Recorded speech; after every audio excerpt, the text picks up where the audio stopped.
Today, I have two exercises that I wanted to propose, and we're going to be looking at composition once again. So, pencil.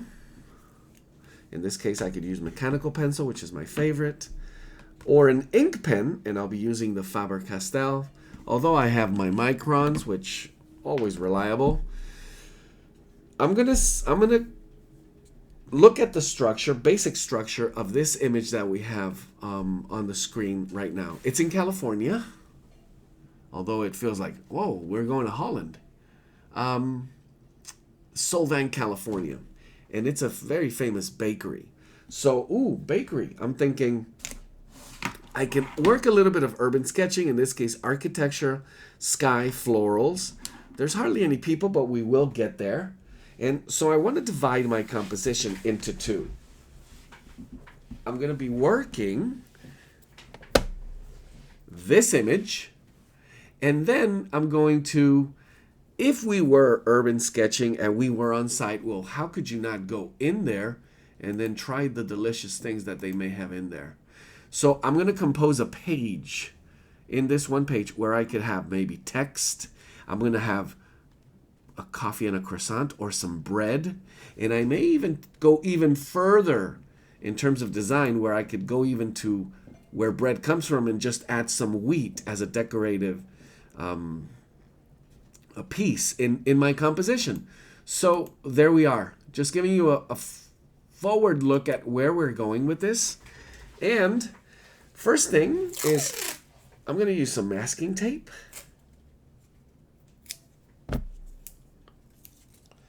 I'm going to visualize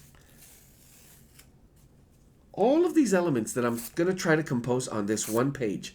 How important each one of those is going to be. Do I want my bakery on the right-hand, left-hand side? Is it going to be in the center? Should I leave just a quarter or divide it into 2/3 versus 1/3 for the smaller? Basically, it's what's more important, the bakery or what's baked, the experience of having been there. And this is what I want to bring out today. For me, if we go right down the middle, is that going to give me some flexibility? Do I go vertically? Yes, this composition is vertical. I don't want to go landscape, but I could play with a smaller square and then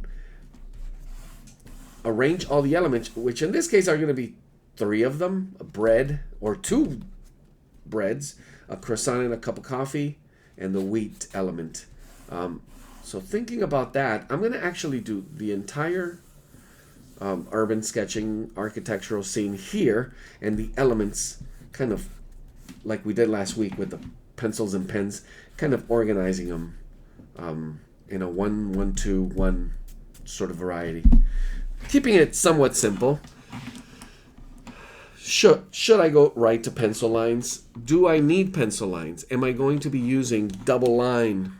Meaning, once I have my pencil lines, am I just going to go and draw over the pencil lines with pen? So why not go directly with pen? Some of you may think, well, if I add my pen, then I'm stuck with it if I made a mistake. So that is the one thing I want you to avoid.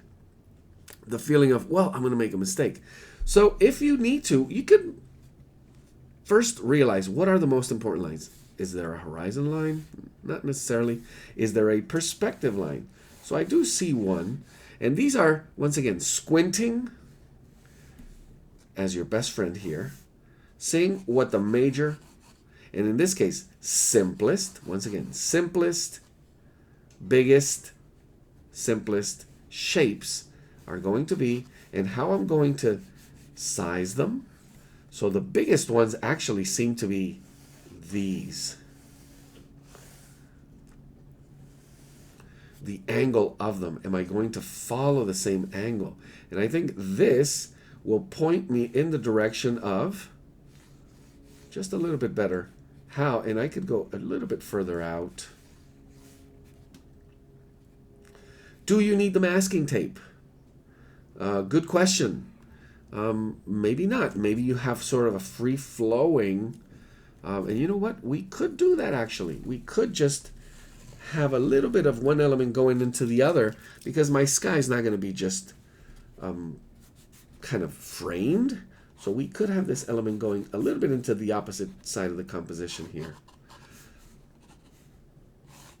Have my angles. There's a lot more space here. Where am I focusing? Where am I placing my focal point? And am I able to capture some of these lines that could get a little bit confusing when they overlap, some of the shape of it? And if so, do I need to manipulate the image? There's what was missing, this little dome here. And it seems to be a little bit smaller. So that begins to look a little bit better. Doesn't need to be taller. Notice keeping my lines a little bit looser. The key for me is, are you blind drawing? Once again, what does that mean? Are you looking at the thing you're supposed to be looking at? In this case, lines, angles, keeping your eyes, checking your angles if you need to, coming up with negative space and what it is doing to the image. There's a little pelican there. And just very easily composing the image with just enough clues. I think, well, besides what's going to happen here, which is very, very, it's going to be very, very loose with these florals, and obviously up in the sky, I could get to my first stage of ink line. I'm going to be using a small, I'm going not with the biggest, because my image is a little bit smaller, I'm going to use a smaller pen to begin with. So this would be like a 02. And what I do want is a little more, how can I say this? In terms of line, what I'm looking for is a little bit of broken, as I think of blind drawing, which is how I try to approach every single urban sketching scene. Well, and not just urban sketching. Anytime you have a subject in front of you, what you want to do is keep your eyes right on it and begin to discover those simplified things, angles, shapes, and begin to put together the pieces of the puzzle. How do I do that? Well, you need to be looking at the elements. So my line becomes somewhat, it's not erratic, it's not ruler-like is how I would put it. So you may see some sort of scumbly, wiggly characteristic to it. But then you wonder, okay, so what is it that I am trying to capture here? What, in terms of line, am I looking for? And what is going to be the best way to describe it? Now here we have a good example. We have this roof, which once we get to it with in terms of light, it's going to be full of smaller, tiny little elements. Do I need every single descriptive line that I'm going to see in there? Or can I somehow, with watercolor technique or dabs of line and pen, deliver a better sense of what I feel? It's not what describes the scene, it's how I describe the scene. we have this little sign here, and I am going to include it. And I'm thinking ahead, just smaller little squares, thinking a little bit about perspective, but not much in terms of how precise it's going to be. This comes together once I did that matching of shapes and angles, and how I could see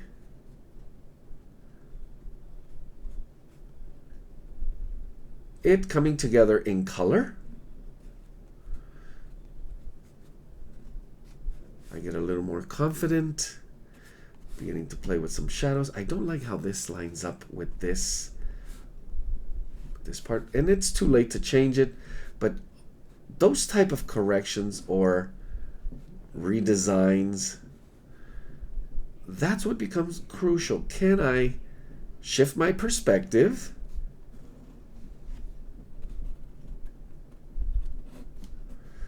I want to become even a little bit looser. My eye more and more fixated on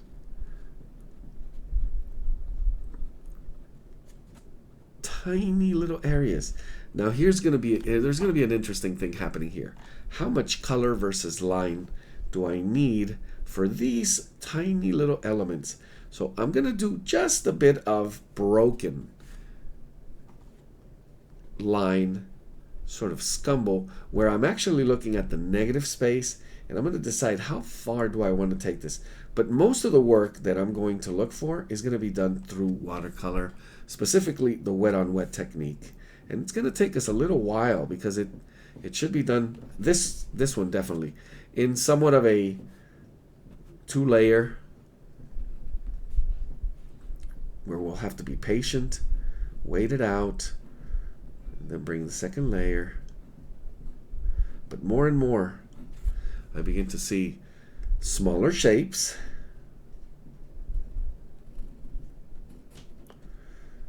but the looseness, the quality of the looseness of the line that describes. And key thing that I should bring up here is what becomes essential to the scene. Do all these little lines and what's on the window and the menu and the chairs and all these little things, all the details on the chairs, is that what makes your scene? If not, do I make the decision to edit?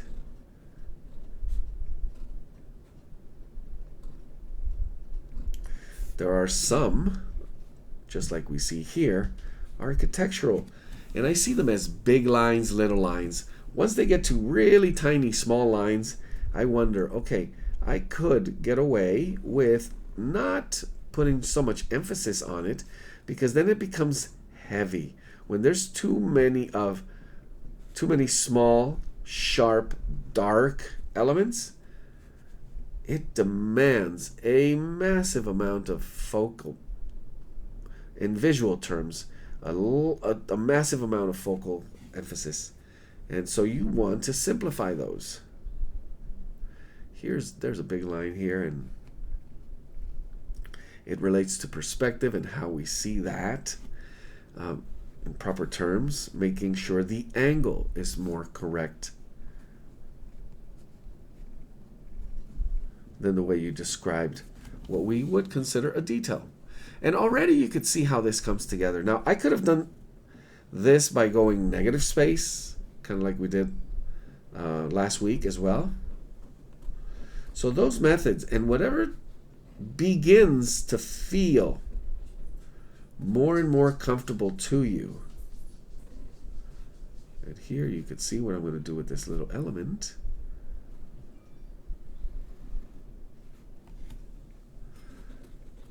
And how I'm going to try and simplify as it blurs away into the distance. And there's just shift of lights and darks. Some space here with these potted plants.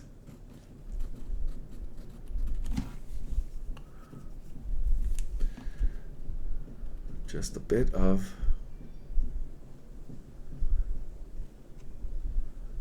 descriptive quality to these lines. With urban sketching, it's more than the line. In this case, when we're doing something like with this much architecture in it, more so than the line, it's how we capture the angle and the shape of that line relating to, here's that little window, and this was sort of misplaced here. We'll play with that shadow.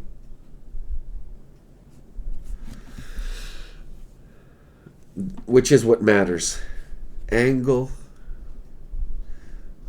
that can make or break your sense of perspective. Going back into these foreground florals here, which should be a little more sharp. They could be much, much sharper, which is why I'm adding the line.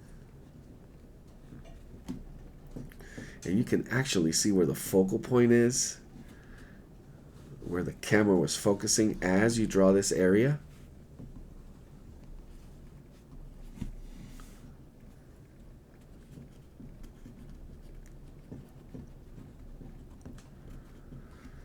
And so far, I feel we have a really nice drawing going on.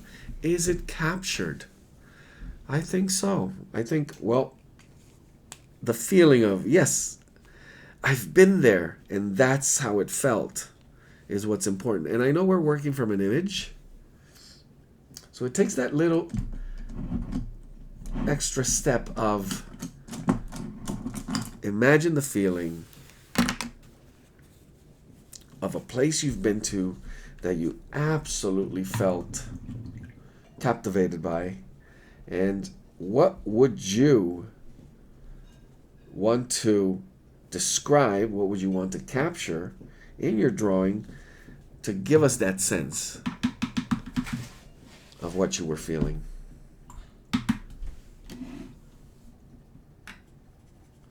We go to watercolor. And I do have a few things to deal with here. Sky would be number one. I'm going to grab a paper towel, and it's a sort of a damp paper towel. Have it ready. But I'm going to add water first. So I'm going to add some water because I want my sky to be wet on wet. So carefully, without going too much into or over some of these lines, just adding a few strokes. I could see the water. I could see how it's soaking right into the paper.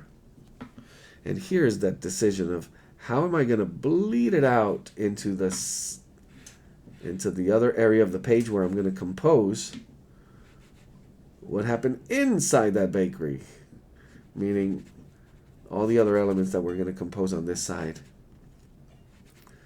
which are going to actually be a little bit smaller too. But there it is, just a little bit of water. And starting on this side, I'm going to drop in. While that was saturated, let it run across. And notice how I could just use that wet on wet technique to let it kind of disperse and almost create that feel of don't even have to come back in to hint at the clouds. I'm going to let the clouds just be how they popped up here. I was planning on dabbing and touching areas of it to bring them out just a little more. But the way I applied the water, and I'm actually going back into a little more water and fading out this area of sky here more and more. So I'm actually picking up some of this pigment from the opposite side, which is already watered down, and bringing it over to this side. Now that's a technique that I've used a lot. I play with that a lot. But you may want to be cautious with how you bring in the pigment. It needs to be a familiar feeling where you know you can expect what it's going to do. So I went with cobalt blue, and I like that. I really, really like what it's doing there. Next, I'll go with, I'm going to look for this. I could see it's somewhere near the yellow ochre, but more towards burnt umber. And I want to look for the lightest areas first. So going with more burnt umber and trying to keep it in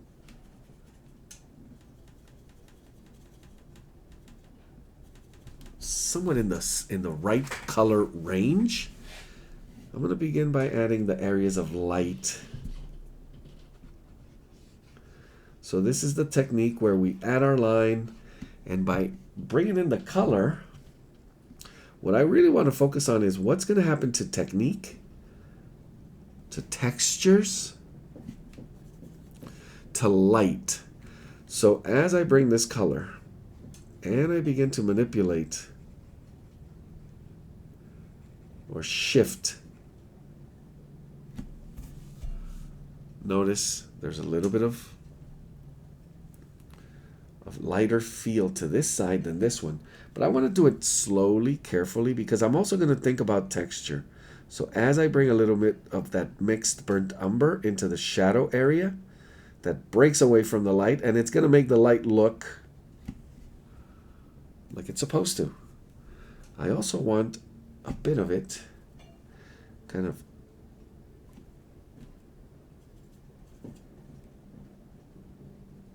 bringing out the texture over on this side. And in some cases, it's just plain burnt umber, like for example, right here. That place off of the white. And the question is, how opaque?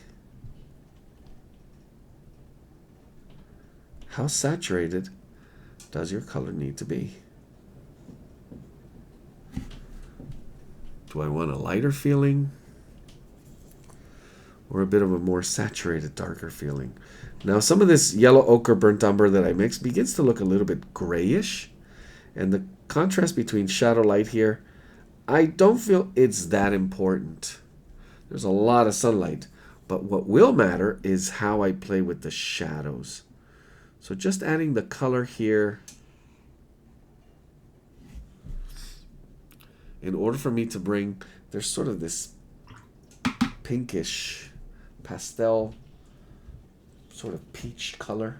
So I'm going to mix a little bit of cadmium red with a tiny bit of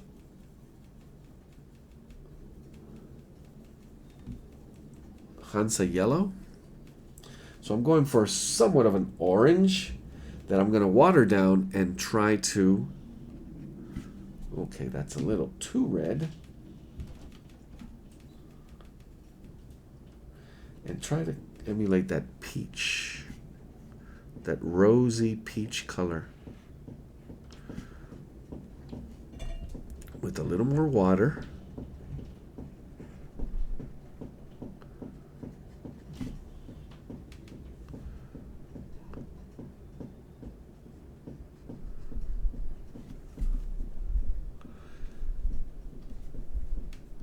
And a little more looseness as well. Highly, highly recommend squinting. If you haven't squinted yet, you must, when you're working with light shadow, when you're beginning to bring out the contrast and you're looking for the lightest and darkest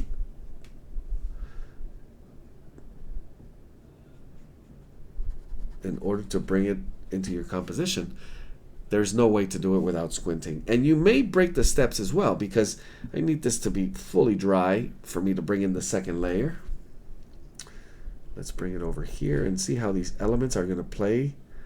This is going to be much darker. but it still relates to that same color mixture, as opposed to this, which is in the light. And I could do by lightening the color and adding more water. I also want to bring a little bit of that technique, begin to bring a little bit of that technique out.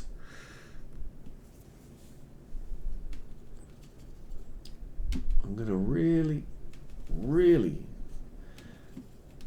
play with the value for these here. So I'm going to give it just, and that was yellow ochre.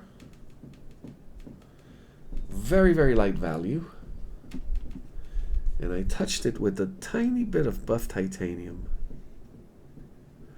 which would be sort of a white, but it has more of a grayish, warm gray feel to it.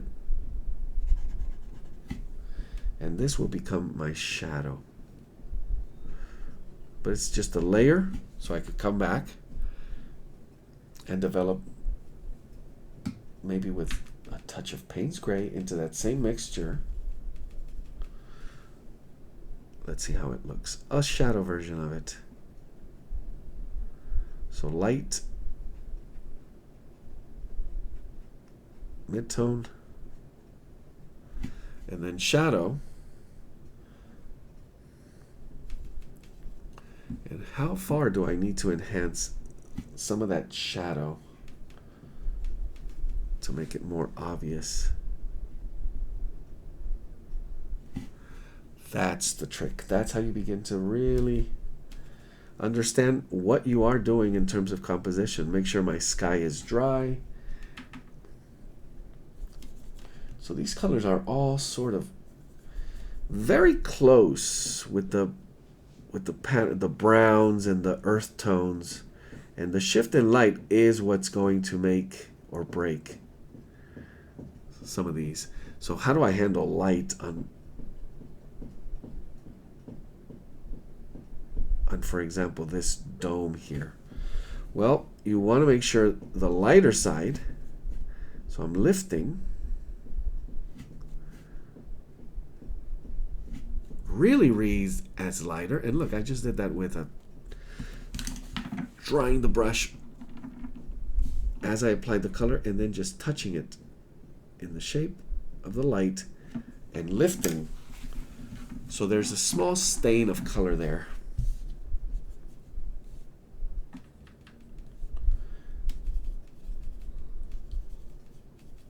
And I believe it actually worked really well.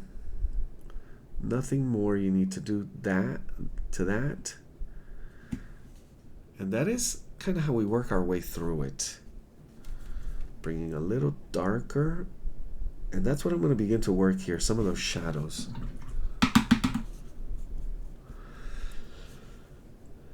And some of this just kind of background color, blending into itself. Using a little bit of the mixtures I have on my palette already. I'm just going to go ahead and add. Do I need to describe that? And if so, how far do I need to go with the description of it? In terms of color, there's a nice little blur. There's nice differences between some of these. I do look at some of the breaks between light shadow, some pops of darker areas, and I'm going to begin to test out a little bit more contrast, especially here, breaking it up kind of in the pattern of those smaller little elements, and bring that over to all of these shadow sides. I want to do that slowly.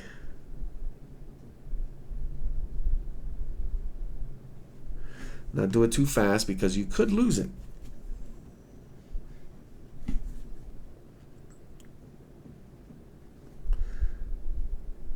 You can go too dark too fast, and that's never good. What I do see is building up some of these shadows, cast shadows.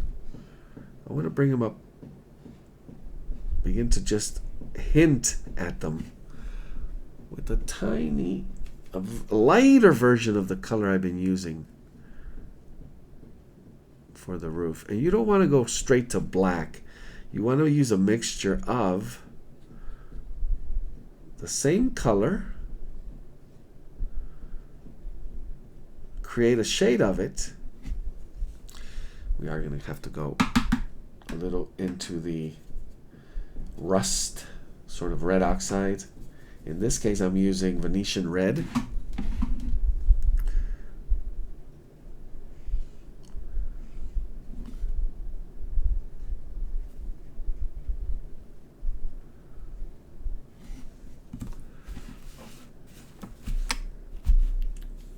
It actually brings it very, very close to finished. I'm doing wet on dry, letting some of that lightness, and yes, there's tons of smaller little elements. How precise as you're drawing with watercolor, because these lines are drawn basically. They're not painted. As I drop the paint, there's a little feeling of drawing with it.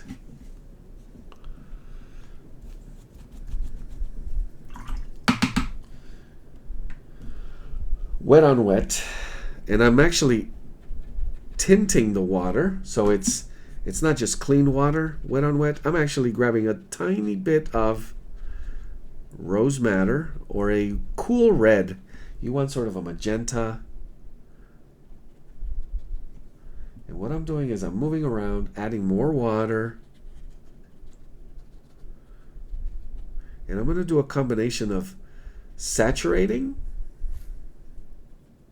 and lifting while it begins to dry. So I want to catch it right at moist. A moist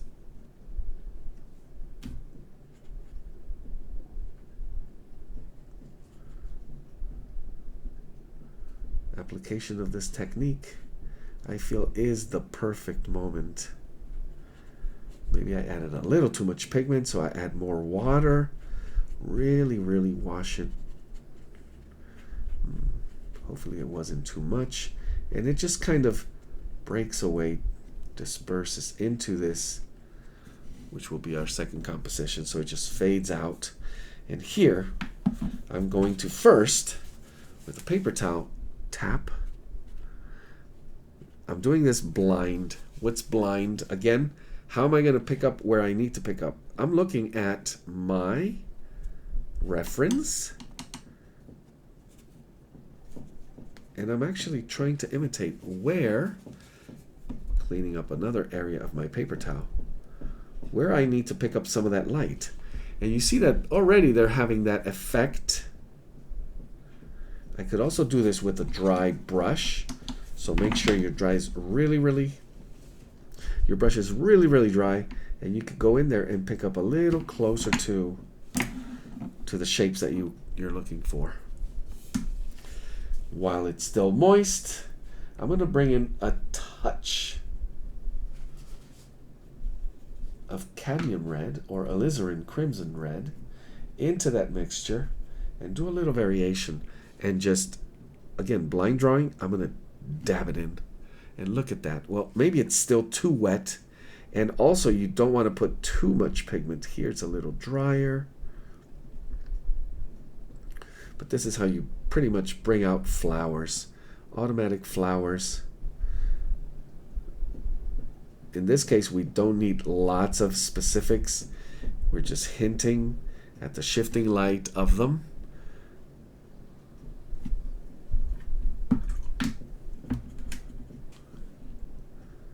Shifting the coolness of the red from warm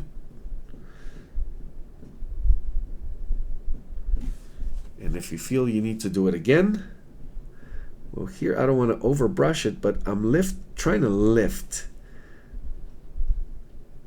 and blend in some of that new pigment into the areas that I previously lifted. And if I really need to lift, then I'll go to my dry paper towel, create a little bit more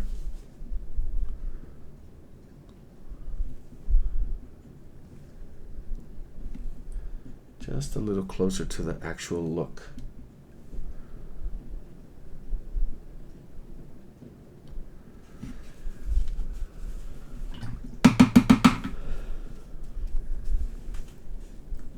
I have this beautiful sign here. I'm going to look at the color, so I'm going to begin to use some grays instead of just softening a little bit of the white. What I did is I mixed a little bit of previous mix of what I was using here with Payne's Gray and tiny amount of this cool magenta red, giving it a little bit of shadow feel, but it resembles the color, has affinity to it, lifting a little bit of it, and I'll do the final details here with few shadow touches.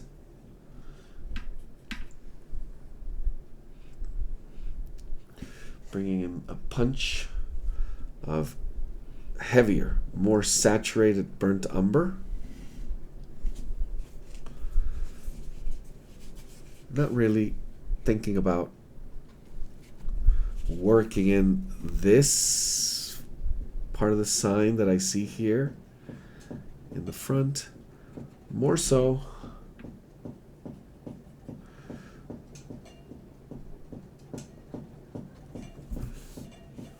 just as an eye catcher.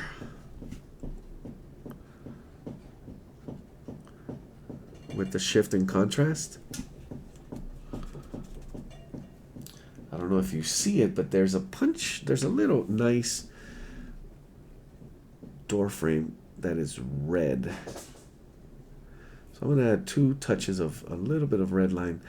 Now remember, it's just the hint to it instead of all the details. Now if you're going for that style where it's fully detailed,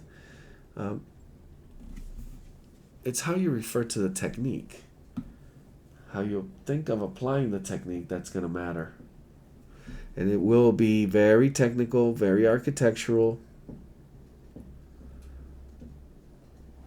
And how you blend it to color and line is also going to be crucial.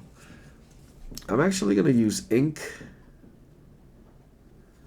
instead of brush to write in the sign, play with it.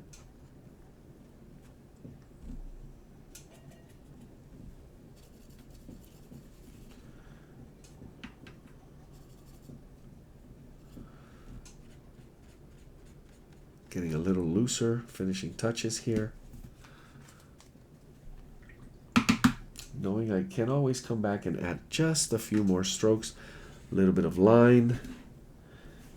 Now these are going to get very, they could get overwhelming, so I want to keep them a little bit on the lighter side.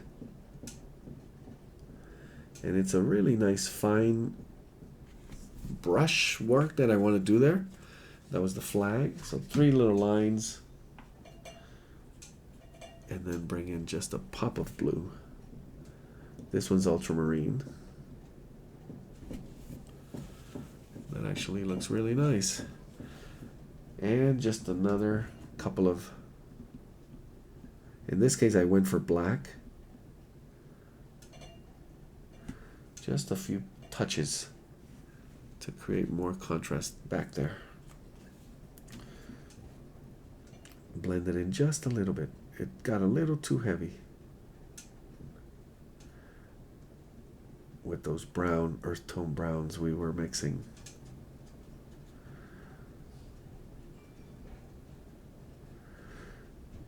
Now my line color balance seems a little bit off. There's a lot of pieces. Feels like they're missing. Is it in color sense, or is it in kind of texture, detail?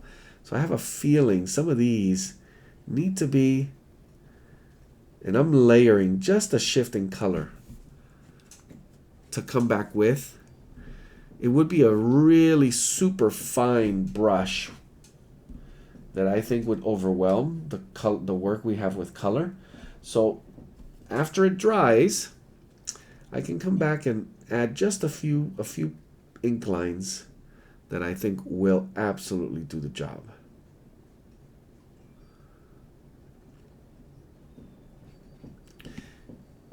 And it may be a little more than just a few, adding a little more shadow, a little more saturation to this shadow here.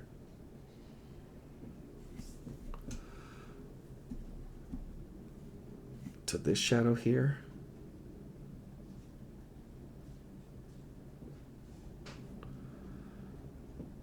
And a few strokes right in here.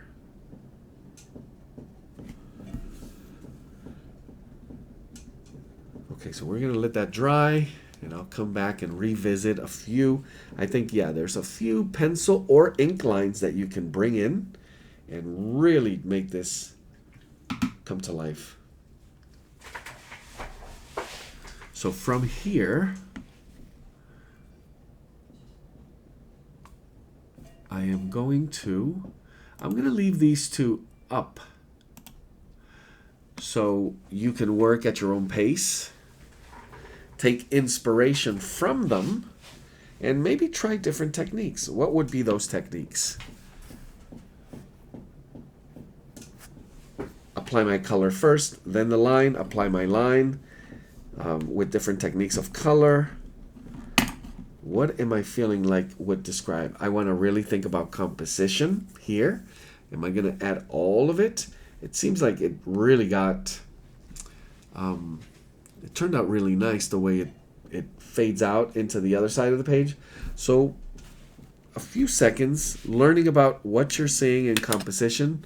Do I need all of these elements? Can I just go with the bread and the wheat maybe? Or just the croissant and the coffee, not the bread? All of it up to you. Sometimes wanting to do too much hurts your work.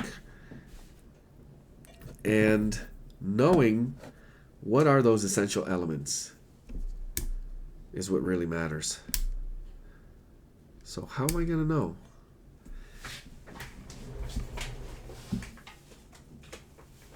You could always do thumbnails. But if you treat this as a sketchbook, which is how I think you should, taking risks, going for it with just a bit of sense. Okay, what I'm really looking for here, that is essential, having a sense of what is essential. I want to show you just very quickly how this is looking. Just a little close-up of it. So there's a lot of blur of color. You could see line color, and you see where it needs a little bit of refining.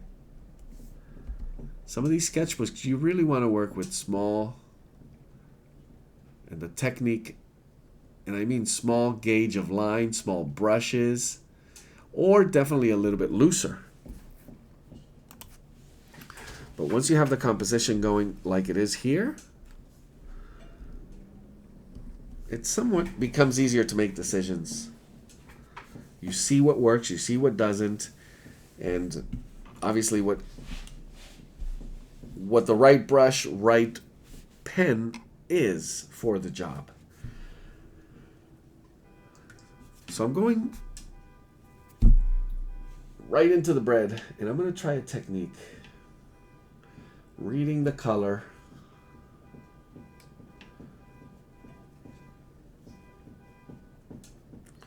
Seeing that there's some white space in it. I'm going to go ahead and just visualize. I'm going to go ahead and do just one bread, and I'm going to do it right here. So mix some color that it feels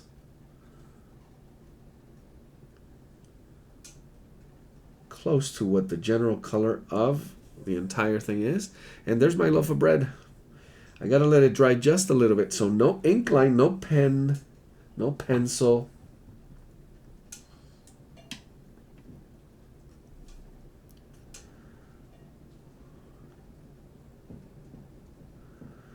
And I'm gonna grab my paper towel, my smaller brush, and play around with some of the texture. So I added a bit of a variation to the color, which, as you can see, it's a little bit redder. Oh, but what about that white? Go ahead and lift some of that color up.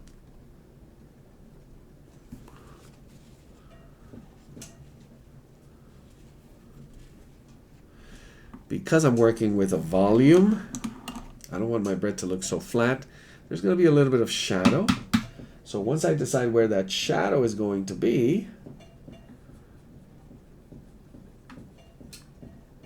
what I want to do here is make sure I don't overblend this. I want to capture it at the right time.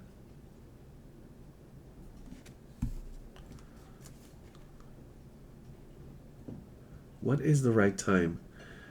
Getting to know the wetness, the level of moisture, and how your paper handles it.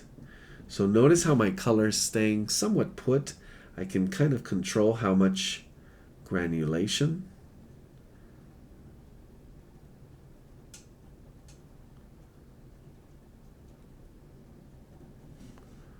There we go.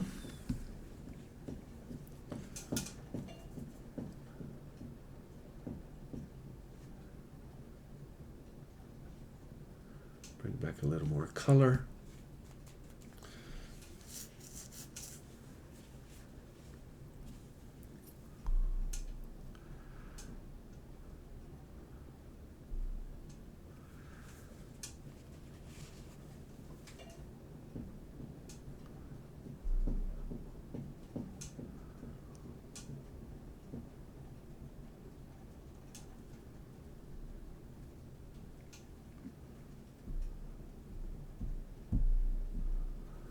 There we go.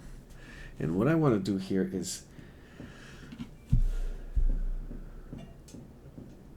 go across the grain. And you could get a little experimental. What if I added a little bit of red? I was using Venetian red. What if I added a little bit of red? And actually it's a little more orange. Just to capture some of this shape in the center here. And I'm kind of seeing it's not upside down, it's more sideways.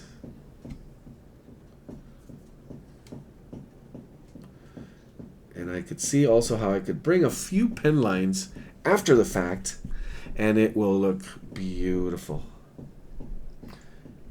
And very quickly just bringing a little touch.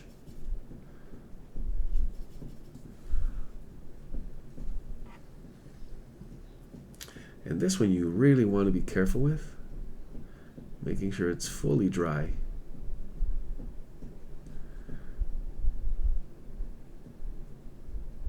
To lay down that cast shadow.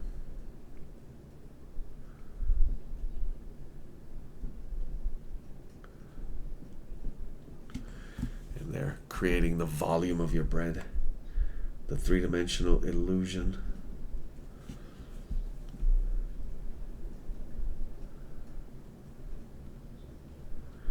So it takes waiting. I may have done it too quick. But we could rework. We could rework some of that back and forth. Trying to get through all the exercises today. There it is. Just my bread. I'm going to add my wheat right in between. So now I go for my cup of coffee and croissant here. So how you design that, how well do you need your drawing to be? Pencil, going directly into the ink? Is it going to do one or two? Are you going to add the tablecloth, the plate? All these small decisions. What works best for this page? I'm going to go and shift. I'm going to go ahead and shift this croissant here, my cup of coffee back here. And I'm going to go directly with ink. Very, very light touches. I don't want it to be, in a way, overworked. So what kind of line am I looking for here? Just some of the bigger descriptive lines that pop up at me. And I'm squinting and also closing one eye to flatten the image as I draw.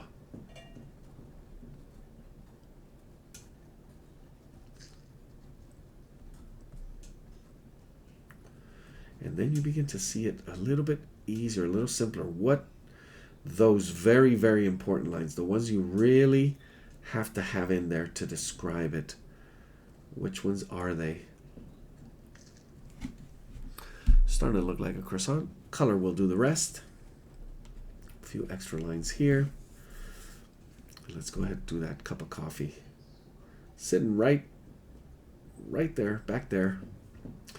I want it to be kind of playful. Remember, this is sort of a stylistic. As we look at how do I go about illustration, I want to make sure I capture this oval. Now it's all full line, or do I need, can I break the line?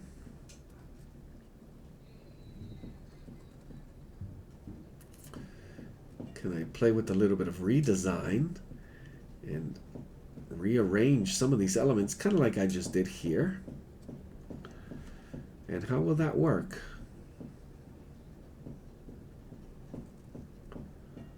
Go ahead and add a little bit of the plate there.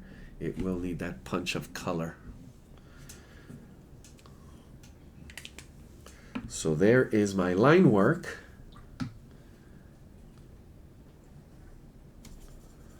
I'm going to go straight into this darkest here just to see how much. Make sure we say, oh, look, yeah, it is coffee. Or latte. Or, so you could even play with that.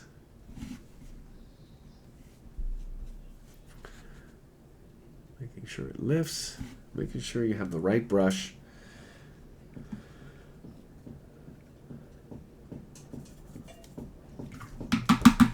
I'm going to need to clean my palette just a little bit.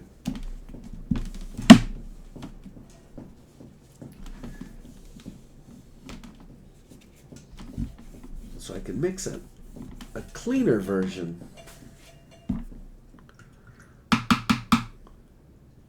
That most likely starts once again with yellow ochre.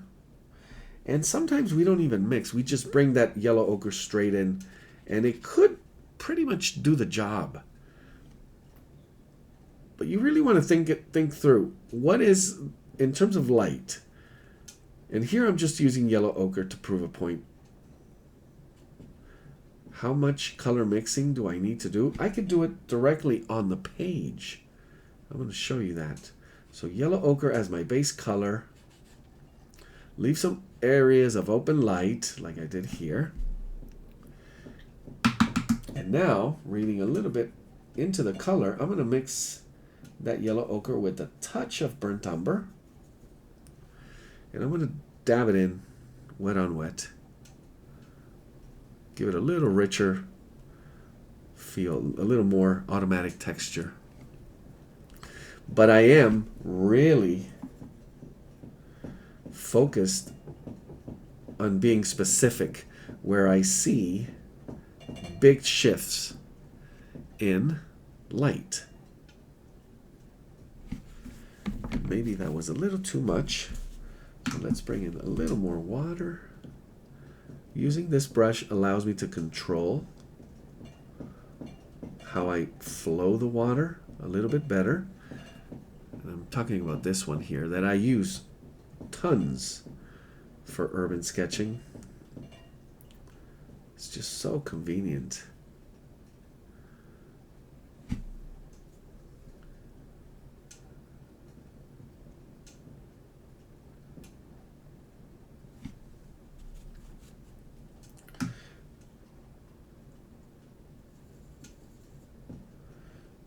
touch of gray, or is it blue, to add shadow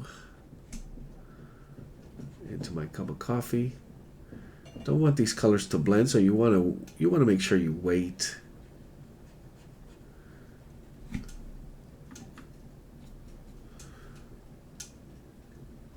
As you decide to also play with technique.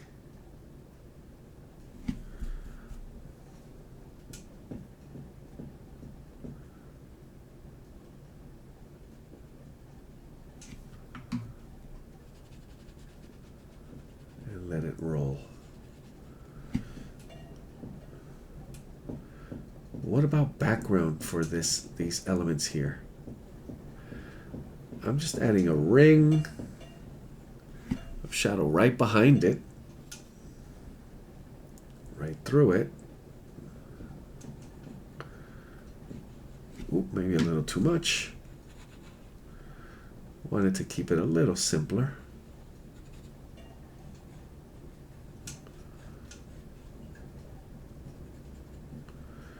Because in the end, this is not a composition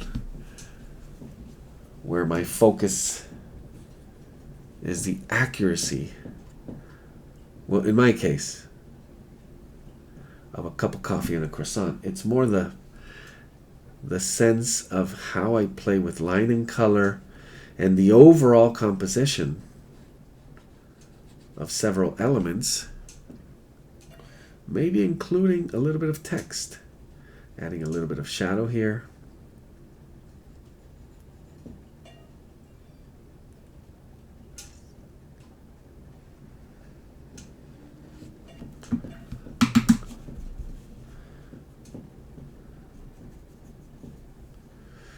Punching in a little bit of red, cadmium red, right on this edge of the croissant here. And the truth is, as you develop more and more these types of drawings, and you look at technique, understanding how this is going to look in a few minutes, not right away, but allowing the time and the patience that you need for these qualities to begin to show up the way they're supposed to. That's really the key. Knowing what it's going to look like in a few hours and being patient, allowing that to happen. A little bit better there.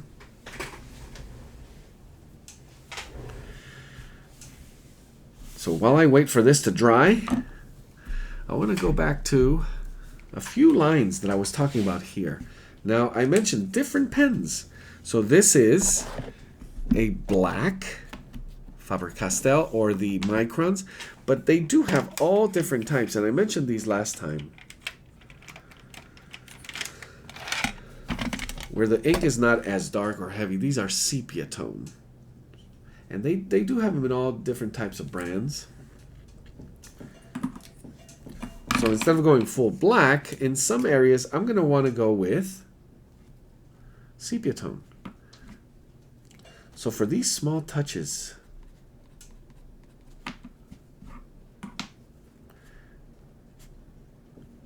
how do I break down some of these elements? It definitely is going to be all about line. My biggest and best advice I think I can give you is, if you are not seeing it, so if you're not looking at the subject as you deliver these lines, it would be the thing that hurts you the most. So as I managed to break and add some dash and dot type of line here, what was I looking for? Well, what the image is showing me, what the subject is showing me, and trying to pick it up with just a bit of edit or simplified in information. Still focused on what really is essential. And notice that, okay, that little bit of texture that was not and would be too much with watercolor. I'm not saying it's not doable. Yes, of course you can go in there and deliver all the extra fine tuning, fine line. That's how we each develop what then becomes your style.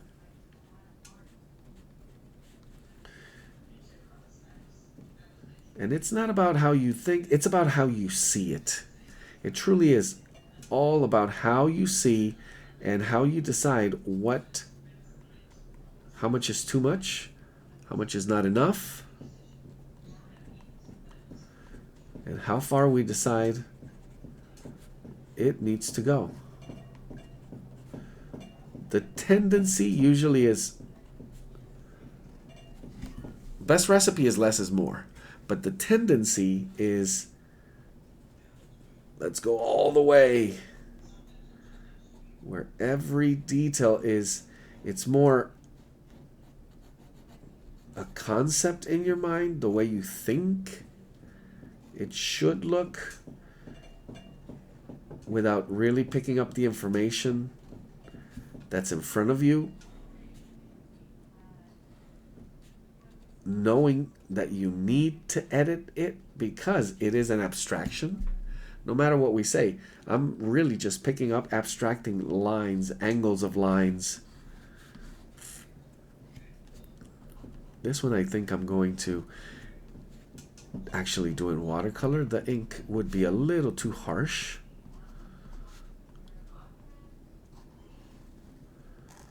And just softening up, but adding a few strokes, just a few dashes and lines of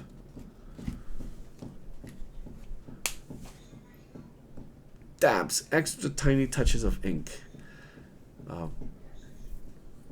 Switching over to the black ink and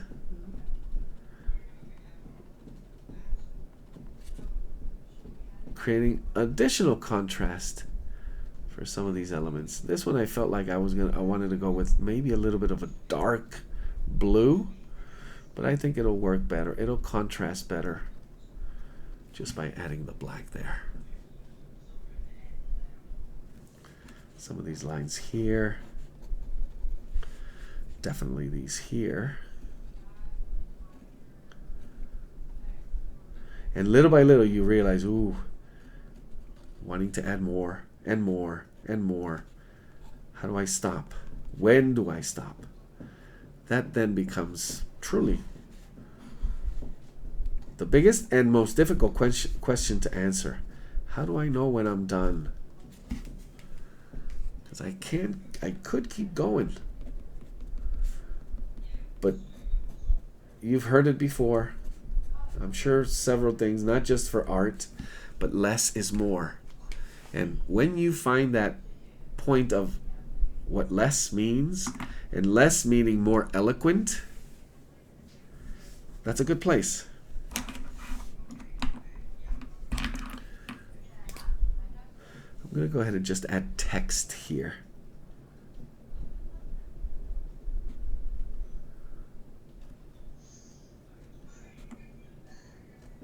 I'm using a sepia tone. I'm just trying to emulate the font, but it doesn't have to be.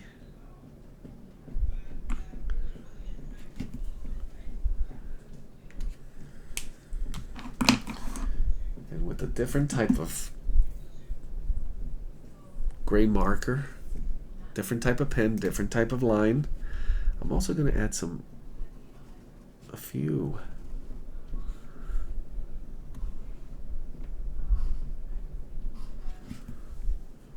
just that final stroke there.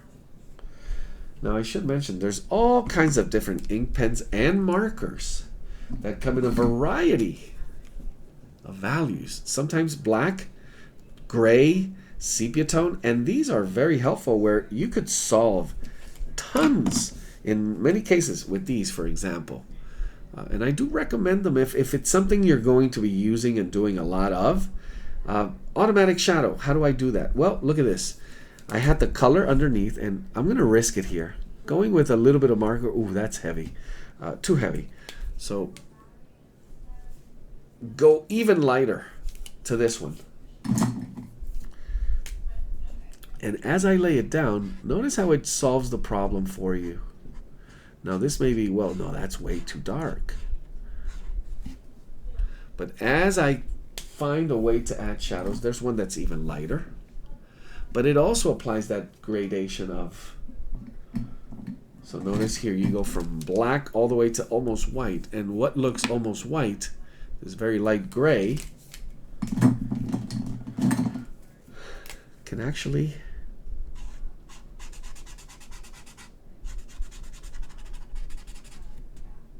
deal with those shifts, and this one happens to be just a little too light, so it would be in between one of them. Finding the right value.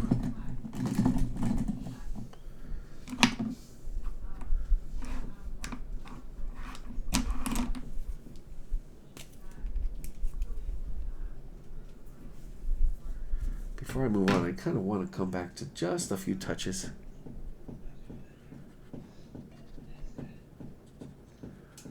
Really pop a little red in there.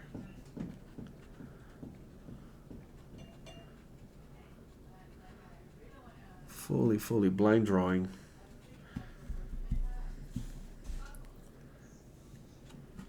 Bringing it over here. And going back with ink, I'm going to go ahead and risk just a few lines. Notice how minimal the amount of line is going to be as I touch line over color. Remember, this was no pencil line. It was just color direct. I added a few shadows by dealing with wet on wet, developing a little bit of that technique there. I'm going to want to sharpen the shadow edge right here with a different marker.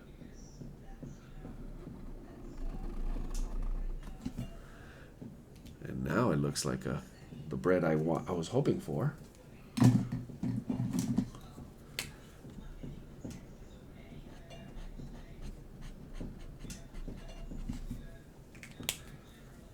There we have it.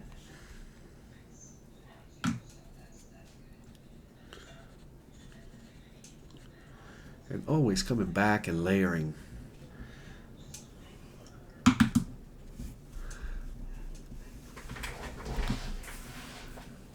So I'm going to go ahead and add this image here in case anyone wants to finish up as a decorate, just as part of decorating element.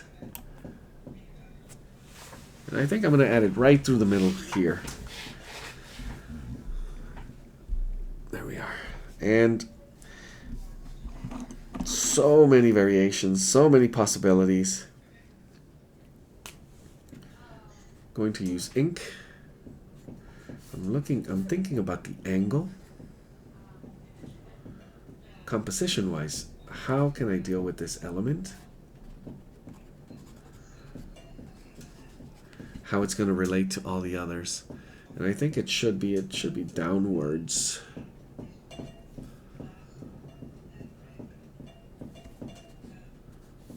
Maybe it could overlap. So let's go ahead and go simple. Starting with what seems just like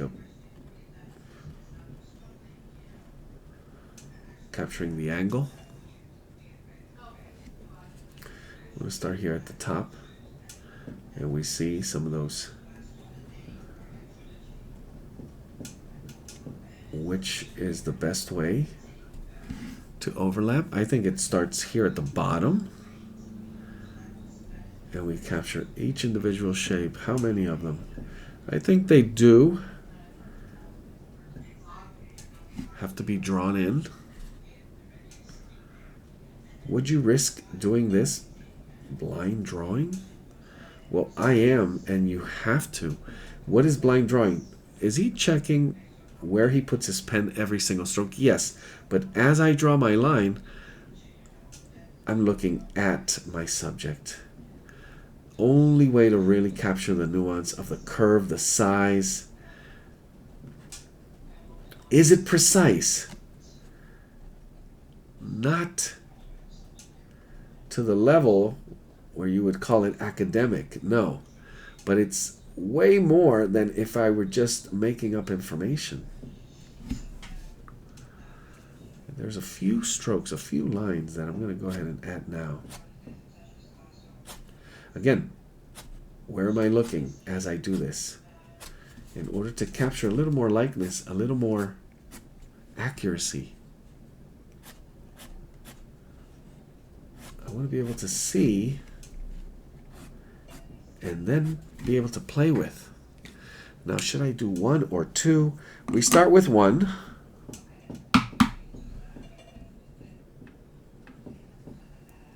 There's a little bit of green right in here, right at the bottom. Just a touch of green. I like that green. And in order to get some of that gold, I'm going to go with a cool yellow, my Hansa yellow. But you could go a little bit redder, a little bit browner. The thing is, I have a lot of red and brown here. Red and brown, that green would be a great way to complement it. So I'm going with this golden, cool yellow.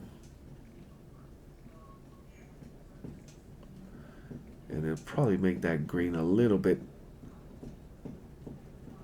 off from what I originally went with. So let's come back and touch just a little bit more.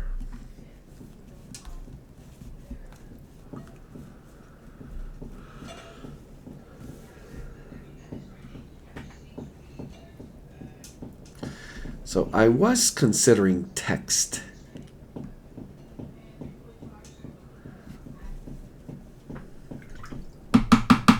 With this mixture of colors here, where should I go towards?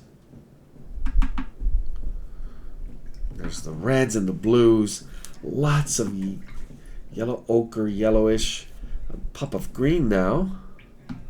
Do I need to go in the direction of risking maybe too much? But I had it since the beginning. You could just go with marker if you wanted to. And I know it's already here in the title, but I wanted to add sometimes the composition, and this is once again more graphic design. I wanted to add the name of the town where this is. And usually you would place that somewhere.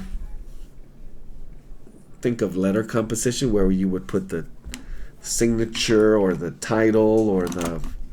Here we would look for the same, usually here at the bottom or somewhere at the top to introduce. I'm looking for this space here and see how I kind of integrate this with text. And it's Solvang, California.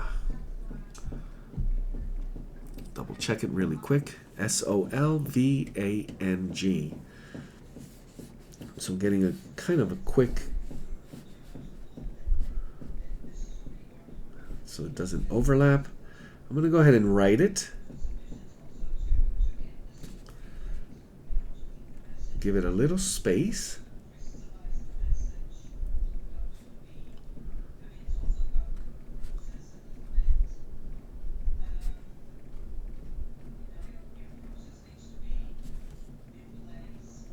California.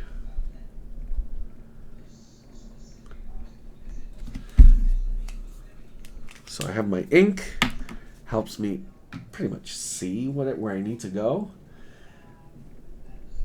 And not to go too extreme in terms of color, I'm just going to overlap this with a little bit of watercolor. Right over the marker.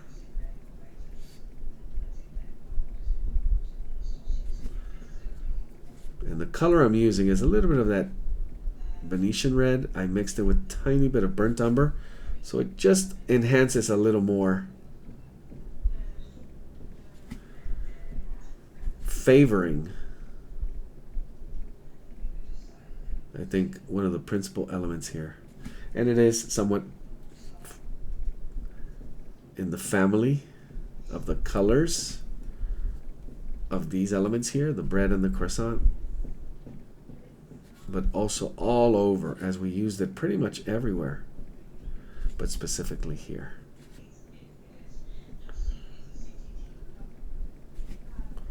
So many different ways you can play with text.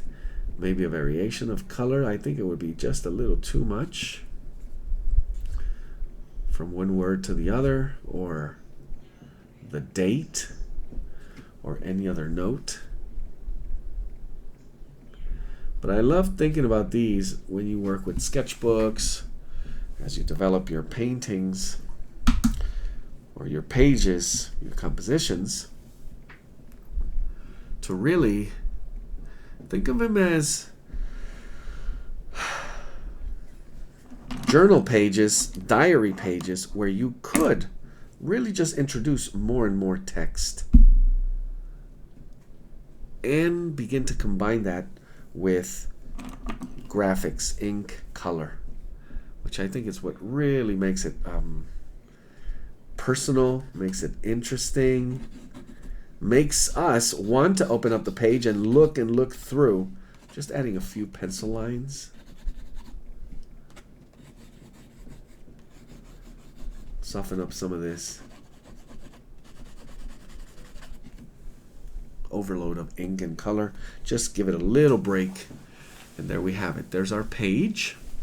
I would actually go back and do some sort of sharpening of this text so it's evident that it's not just overlapped. Maybe an outline or a shadow, that could work as well. So from here, we're going to our final exercise. And this one, I really want,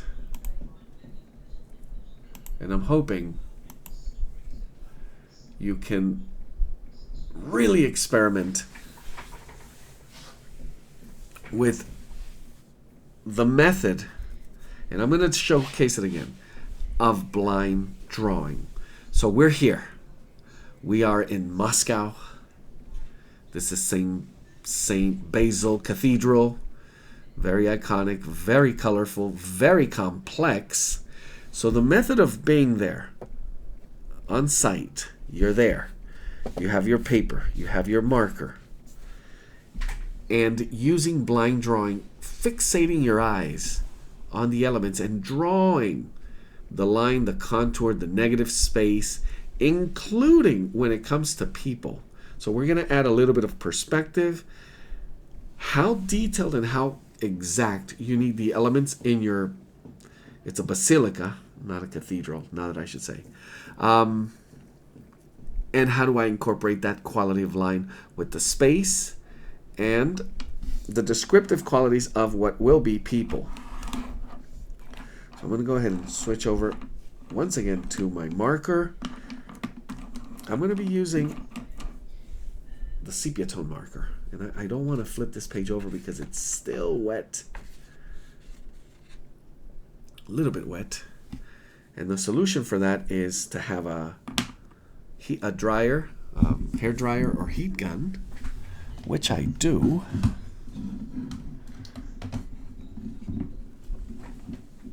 So just a few seconds.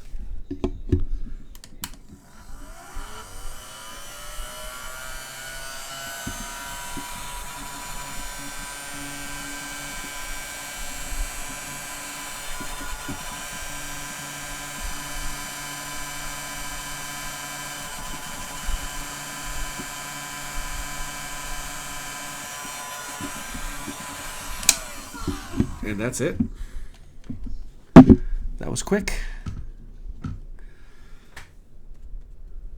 You see how fast that was starting to kind of bend and buckle. And it is beautiful when you have something so dry to work right over. So it's a technique very frequently used. And I do recommend it, but obviously not when you're on site. You find that when you're on site, it dries really, really fast. Air is going to dry it really, really fast. So here, I have landscape, this one's going to be one of the first that I'll try to spread out and fill out the page. Yeah, my grip changes to sort of a writing. It's more of a, because this type of drawing with ink, it's why I don't grip my pen like this, because I could be making motions and the pen won't be responding. And since I'm not looking at my paper, I could be doing this for a while and whoops, you weren't dropping line. So here I'm more confident. I could feel that the line, and I will glimpse. It's not 100% blind drawing. It's 98, 99% blind drawing. I'm going to start here. Where is here? The top. And I'm putting it right in the center. Right in the center, going in and around negative space. And how you really get a sense and trust the reading of the shapes, and these are all cones and very interesting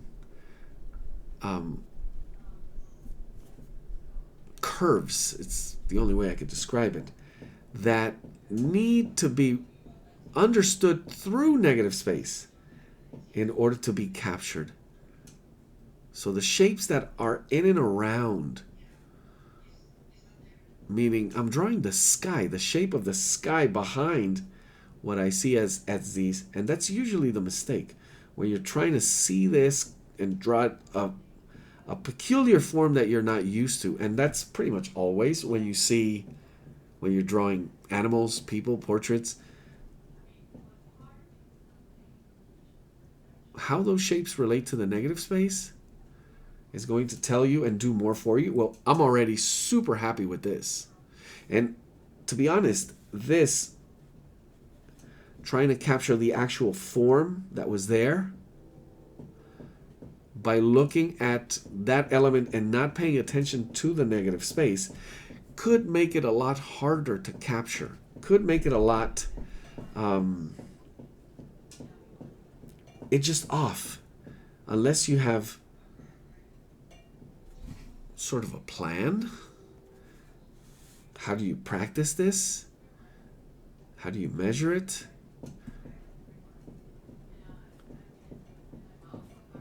In a way, it's also the blind drawing. It does help you see better.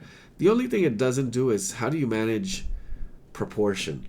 Because this could be huge already, and then this is going to be super small. So that's the one thing I do check. And one way I do check is I keep my opposite hand here, and I sort of move it as I have a sense of where the size by noticing where the edges are. And this hand relates to this hand just by knowing where it is, giving me a better sense of how big I am expanding that line, how close I am to the edges. But let me just put it this way. Have fun throwing lines. And there it is. I reach the edge, and I do have something that feels already very satisfying because I did see it. So I'm going to find the next place. So now I could go the opposite way, and I guess I should do that. So it's going to be sort of a silhouette.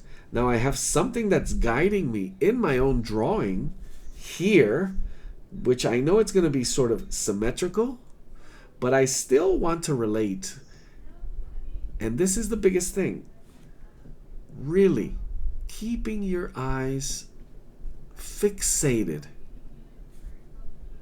and connecting your hand, the tip of the pen really, to your eyes and what your eyes are saying. It's almost like drawing with your eyes. That's how it should feel. As you see it, your hand captures it. But it's really your eye that is doing that.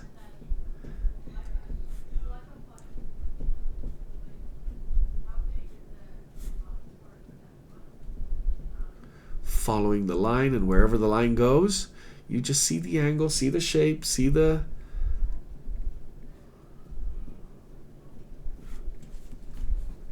way it lines up, the way it relates, and knowing which elements you need to focus on or skip.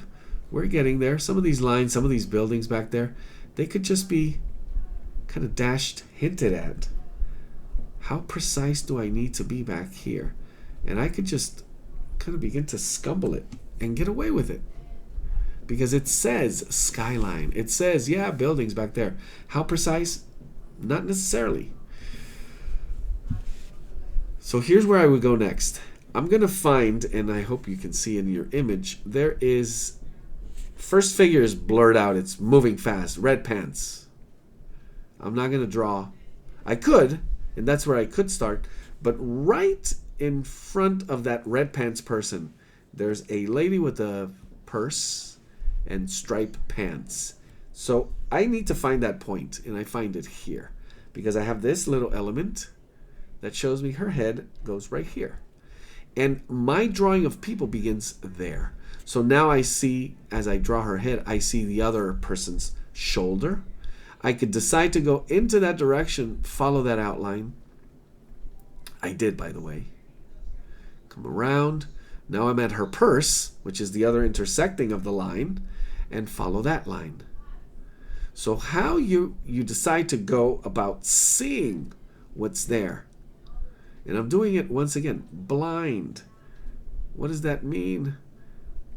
Really, really learn to look and follow the lines of what you just easily then realize it's a combination of simple shapes that actually come together, and you can manipulate. You'll realize, oh my gosh, it's understanding that everything I need to know is there, and I get to put in or take out by choice whatever I want. I'm going into some of the figure here before I get too far, but generally speaking, and you can see, okay, that's a lady, she's walking, she has a purse, and I could go back in afterwards and finish up some of these elements. How caught up you get with this, it's just a playful way, and we could literally draw a crowd of people. And here I get even looser, where it may or may not read as people, but it definitely does show up as an element in my composition that more and more gives me a sense of space.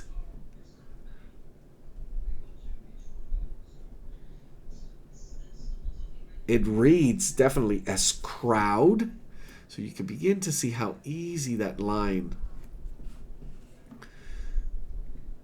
And it does in a way feel like script, like writing symbols. And as you reach a symbol that, oh, it stops you because it's recognizable. Some of them, they're so indistinct. They're lacking so much detail that when you reach one that does, like jean short guy right here with the sandals, that I want to, and I get a little tighter in order to try to put those elements in. Simplify your line. Simplify the way you're seeing it. Him and person accompanying, they're going to be important little figures in this composition here. I could begin to play a little bit with light and shadow if I see any, but this is mostly about line.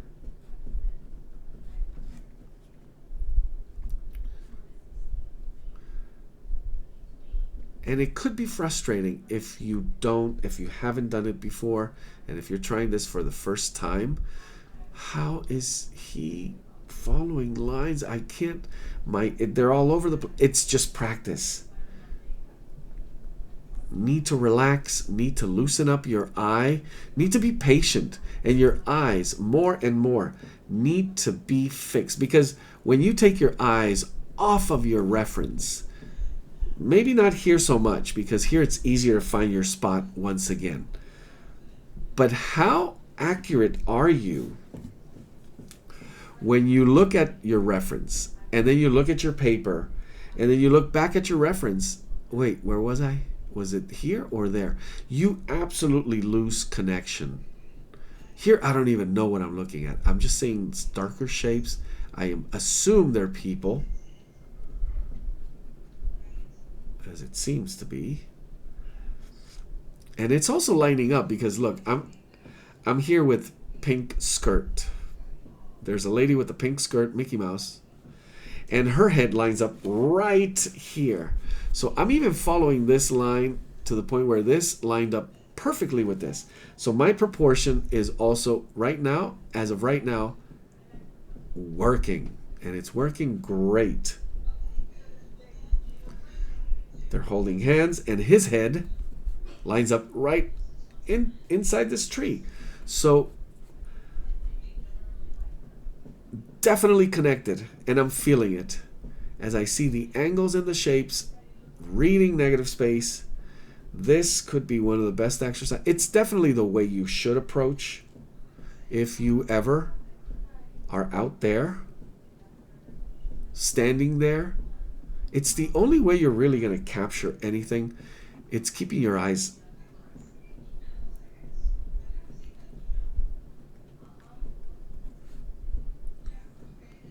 on the subjects.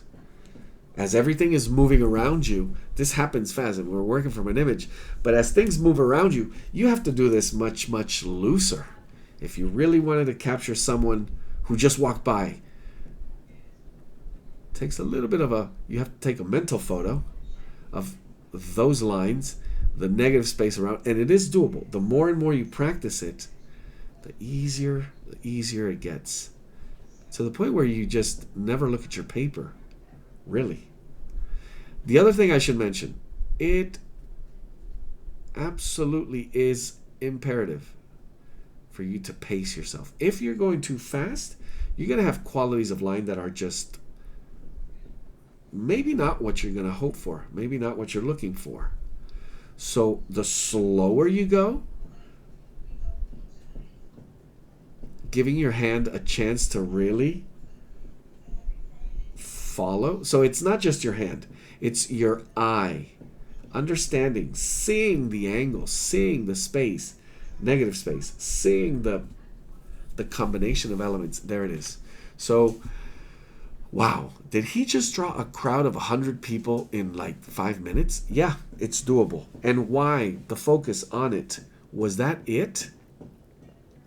Matter of fact, it's not just a crowd of 100 people, but the whole basilica as well. So now finding the spot in these areas to continue the line is your job. And you could easily lose it once again.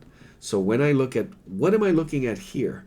I need to get back to, as much as possible, blind drawing in order to continue seeing it. Now we have the added complexity of, well, all these little details. I need to add all of them. Do you really?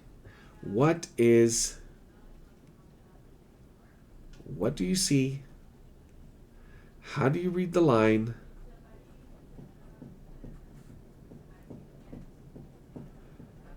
It all comes down to how you're paying attention,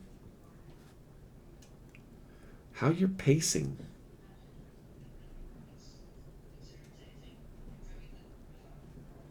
Breaking it down. It's information. How do you manage the input of information here? And then obviously editing. Editing, know that we're going to go to color. So when it comes to color, what are the things that I could skip here, avoid here, that I know will come together when I begin to add color?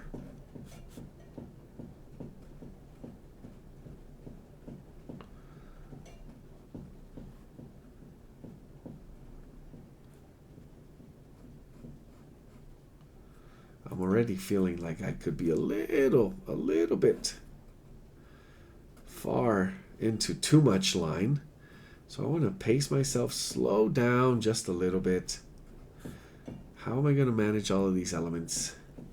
And I could do it simply with pen.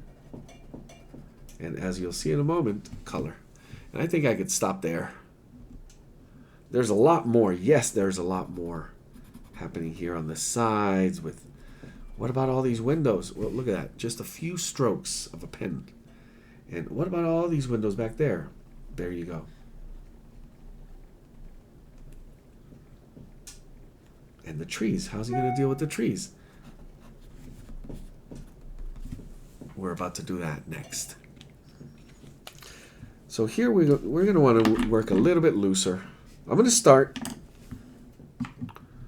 trying to capture what I see as the most important color. It is that pinkish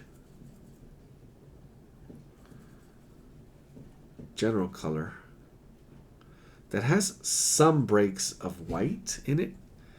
And I want to make sure if I do see that as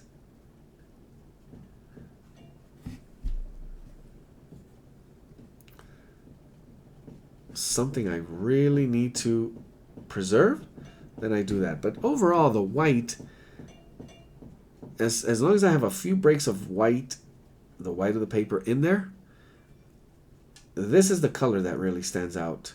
Besides the color contrast that I will bring in, it's definitely that ink. I'm sorry, the ink. I was thinking of gold, but green. And it's the green over this fleshy, pinky color that is going to really pop. Now there's a little bit more sort of a brick red. I'm using, once again, Venetian red. And it happens to be a little more saturated. And it shows up here. Some areas it begins to show up a little more linear.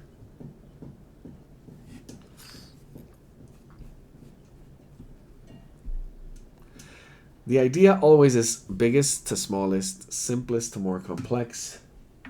So am I following that rule here?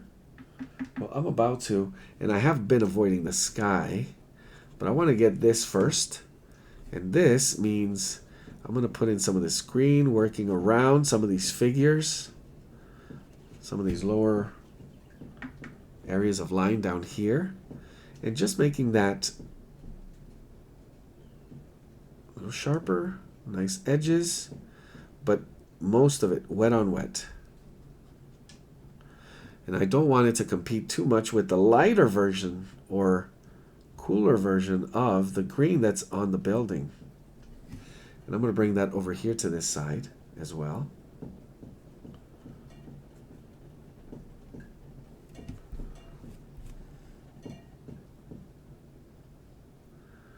Areas that were not dry, fully dry yet, we want to hold off on.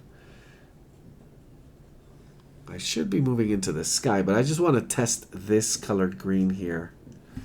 And I think that's going to be it. So from here, I would go to the sky. Carefully staying away from the areas that are still drying. And also, how do you work in and around this negative space with all these lines? Well, I'm doing it up. Notice it's a little bit casual. I'm not just washing right over it. I am trying to keep areas, I know the bigger ones, a little bit staying away, a little bit drier, but I'm not concerned that some blue may get in there because I could work it in. And I'm going to go ahead and use cerulean blue. It's kind of a cyan blue. And just dab it on.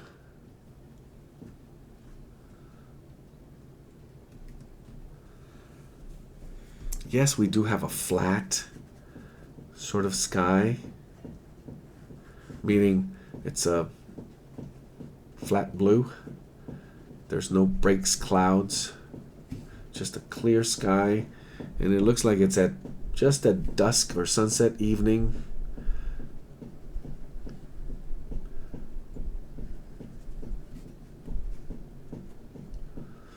Really trying not to have these blend or bleed out as I come close to those edges, and it did just a little bit, so part of the technique will show up there.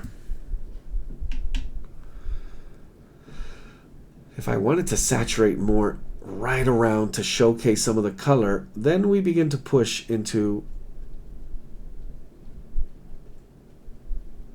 where I like my watercolors to be is when you deal with saturation. I like the color contrast more when it's not oversaturation. Color contrast, using the right colors and the color mixtures rather than heavy saturation, which begins to feel a little less like watercolor. So this really loose watercolory sky, do I need to keep saturating it? Or does it do its job? I'm going to go one more, and this one I'm going to go wet on dry. And that would be sort of the street flow here. I could do different techniques, a little bit of dry brush. Bring in a little bit of wet on this side here.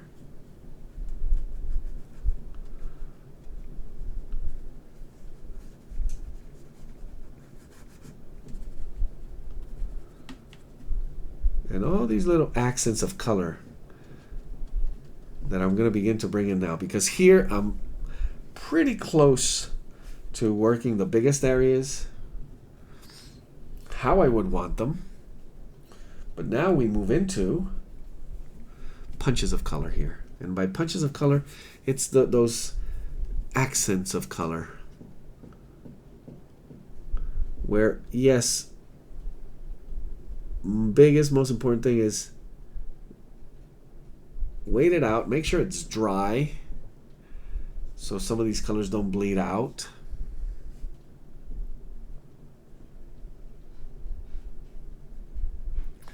And it happened just a little bit right here.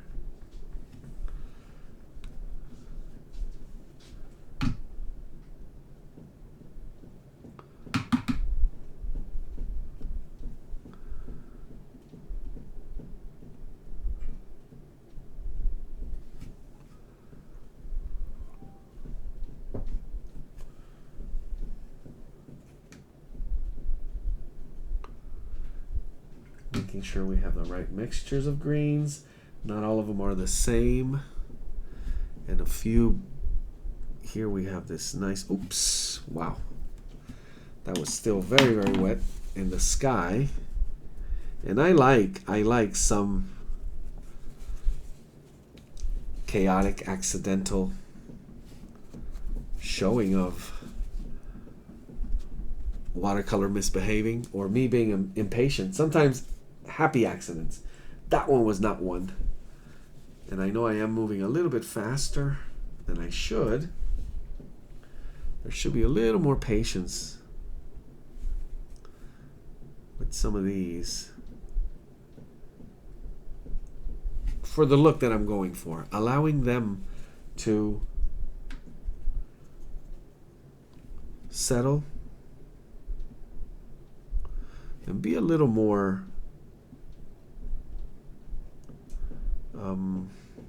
patient.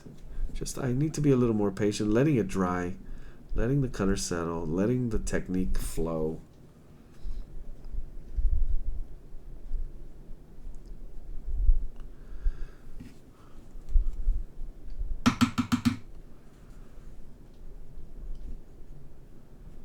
There's one unavoidable color here that just in the crowd stands out. All the other ones become blues and blacks and variations of those where we could kind of play around. Lots of jeans, or usually we see lots of jeans and darker for some reason, black, grays, tones of There's a blue shirt here. So I'm picking out colors that stand out as far as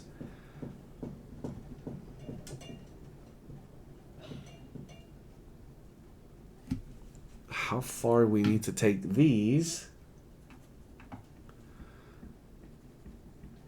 in order to see the rest and realize that, well, we don't have to push that far because these do a lot of that work. And a lot of that work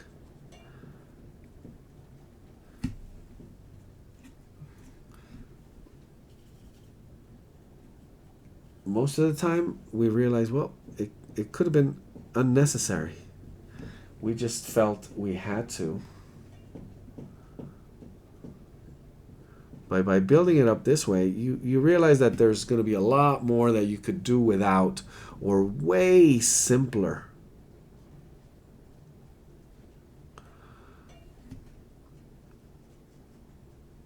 Especially with the heads. And definitely all the way in the back. And now how precise you want to be with this type of work as well. Your technique.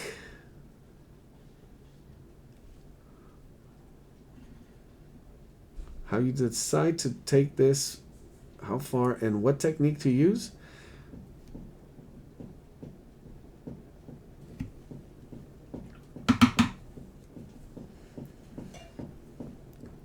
That's what we look forward to. We definitely look forward to seeing and being surprised by it. Because that is what we love when we see other people's work. Oh my gosh, look at that. Especially when we're working from the same subject. How you decided to deal with line and color in that situation that was familiar to us. It's one of those things that I really look forward to. And every single time, get surprised. See if this is dry enough.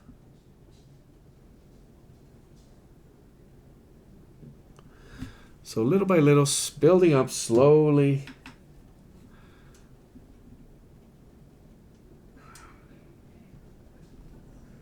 Picking up on noticing how you decide to deal with what we generally call detail, and realizing that there's so many ways and so many simplified ways to capture something that almost reads as abstract but can say the things you're trying to say in maybe just a little more interesting, a little more fun way. And I will come back and finish with touches of color, more touches of small line, ink line, and do a little bit of back and forth, allowing each layer to dry fully, and picking up smaller and smaller elements and details until it says done. But this is where I would stop. I really hope you guys enjoyed this series. It was lots of fun.